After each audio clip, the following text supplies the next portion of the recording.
Hey folks, Malforian here with another Grey Eminence Dev Diary, and this week it is Dev Diary 9, Technology. So giving us a rough outline of how technology is going to work in the game. Obviously, as it says at the beginning here, the game has got a 600-year time span, so obviously a lot of technological change happened in that time, so it'll be interesting to see how they're going to simulate that in the game itself, because obviously that's a lot of tech, there's a lot of different places learning tech at different times, how's that going to work, and all that good stuff. So we're just going to get to it. We're obviously talking about techs first. The technology system consists of numerous individual techs, usually about 300, so there's quite a lot of techs actually in the game, but this number is not final. Obviously, we're quite a way off from release still, so they'll be fine-tuning all of this stuff, each with its own unique conditions for invention and spreading. We strive to make the technology system meaningful, so we've purposely avoided adding techs that only offer passive stat bonuses.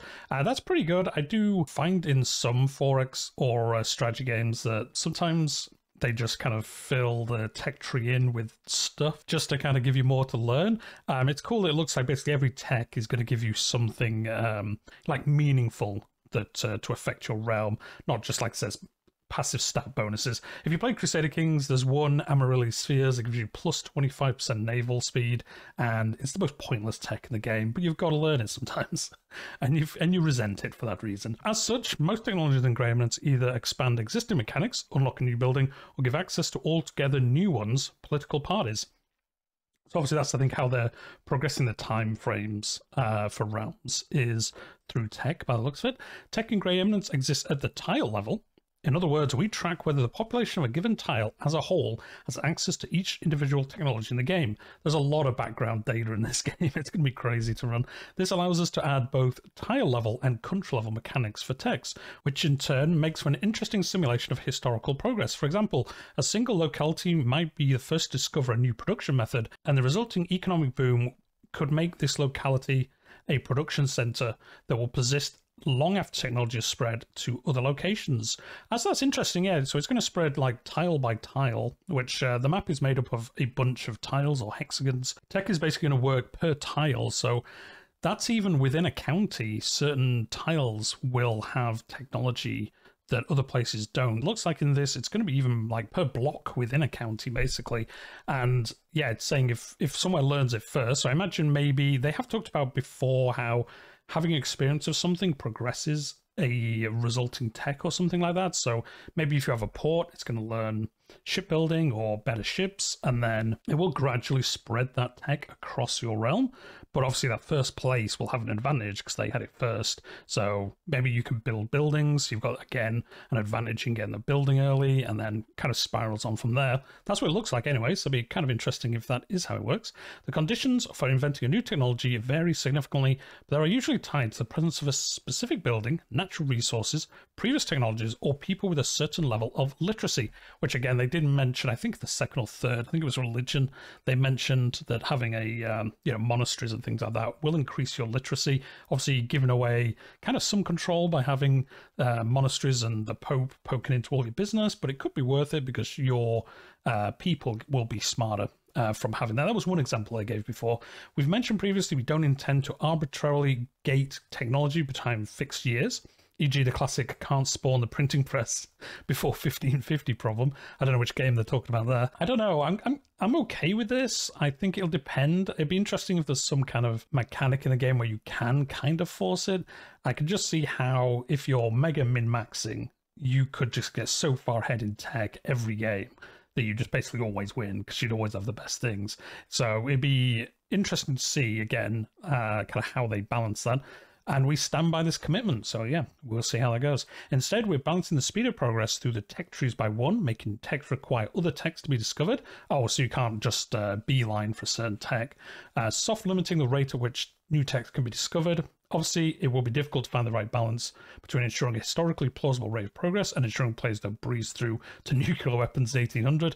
I don't see how that'd be an advantage, to be honest. But that's a balance we're determined to strike. I'm fair play to them then, because it's going to be hard to do that. It's going to be hard to have one where you don't hard gate it, but you also don't always want... I mean, it depends how good the AI is, but as players, we're generally smarter than the AI.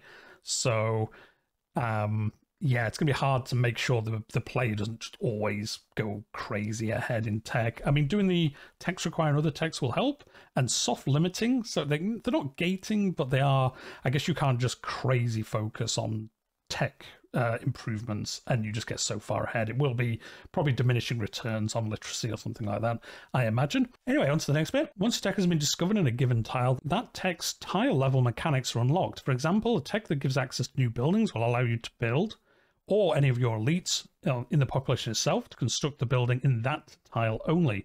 From then on, the technology will start to spread. Technology spreading can happen via multiple avenues. Close geographic proximity, trade, immigration, and espionage are some of the methods available. In general, the requirements for spread are more lenient than the requirements for invention, so while being the first to discover a tech may be lucrative in the short term, it's difficult to retain such advantages over long time periods. So probably maybe something like the Industrial Revolution in England, obviously kind of spawned there first, and obviously a lot of progress was made there. But then other countries, France, Germany, the United States, things like that, they obviously learned that tech from either stealing plans or just people who learnt industrial things, then moving to America or moving to Germany or being hired by somebody in those countries to bring their knowledge. So it looks like it's not literally just going to be like you look at one menu and you click a button, I want to learn again boat building or something. It looks like you can, if somebody else knows it, you can, through other mechanics, gain knowledge from that. So you're not always going to be behind. If you do fall behind a little bit, you have got a way to catch up by the looks of it, which is pretty cool. After a given technology is spread through your country significantly, you can choose to adopt it. This unlocks that tech's country-level mechanics. Going back to our previous example with buildings, adopting a building enabling tech allows you and all actors in your country to construct the building anywhere, even if your location hasn't yet discovered the tech in question. Unlike techs themselves, tech adoption is tracked at the country level, so once a country has adopted it, you can't lose it. It's kind of interesting. Yeah, each tech's going to have a local one, so if you have to have it in that area to be able to do something, but then also once you adopt it, you can then kind of copy that into anywhere in your realm, which makes sense. If you were England and you were really good at boat building in Southampton as the king or something, you would be able to say like, yeah, now go build boats in Liverpool or somewhere. You wouldn't have to like gradually push knowledge up your country. So it's kind of interesting to see that is how they're going to do kind of both sides of how tech would work. One important consequence of each tech adoption is that it will greatly increases the speed at which the tech can spread, both internally and externally. This leads to an interesting choice. You can purposely not adopt tech immediately, so it slows down its spread to rival countries. That deprives you of country-wide boons, but lets you make use of the tile-level benefits for a longer time. Of course, progress cannot be withheld forever, so technologies are adopted automatically once they've spread over an overwhelming majority of the country's tiles. So yeah, it looks like you can choose to adopt it, or ultimately the game will just say, look, too many of your people know this, it's now been adopted in your realm. Again, I think it's to stop you kind of cheating, as it says, by like intentionally not learning it at the country level to prevent it spreading to rivals. But yeah, it looks interesting the way it's going to work, and especially how you can choose to, if you're getting that benefit from a small area, maybe you don't need it to spread to the rest of your country. And then obviously that prevents rival countries from also learning it quicker. So you kind of got that balancing game of, do you want to take the bonus all up front, or do you want to kind of eke it out as long as you can with that smaller bonus maybe, but then your rivals don't get it. So again, pretty interesting. And here's some nice UI. So there's going to be science, military, economic, and social tech. This is science tech. It looks like it's all about medicine. So miasma theory, germ theory, anti-germ measures, smallpox inoculation, theory of vaccination, and then different, looks like it's a tree of like tuberculosis and measles.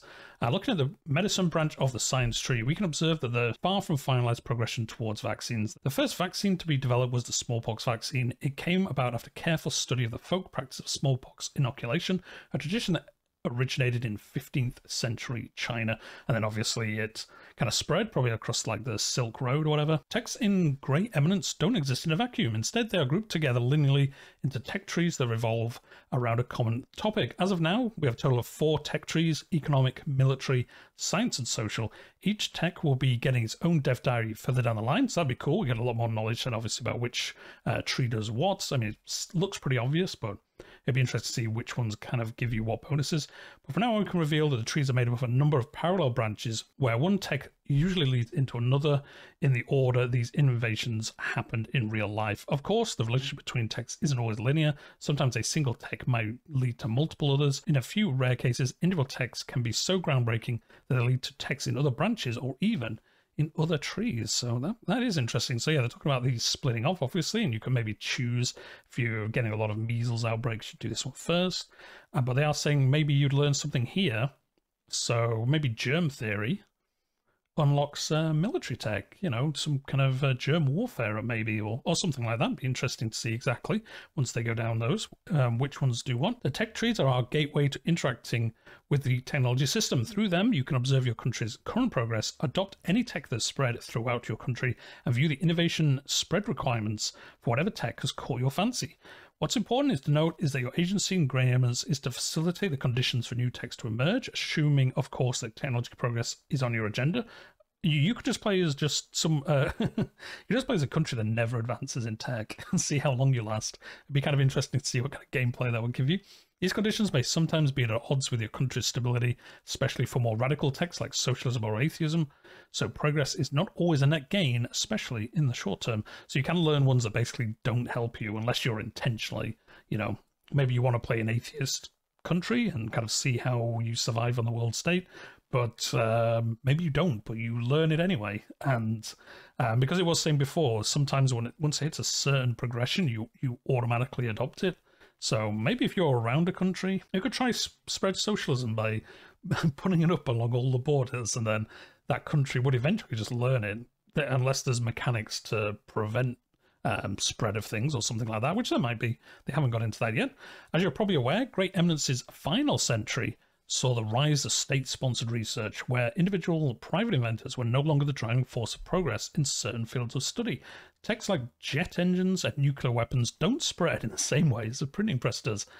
You don't say. But they're also much easier to adopt once discovered. After all, you don't need your entire country's population to be aware of nuclear fission in order to make a bomb.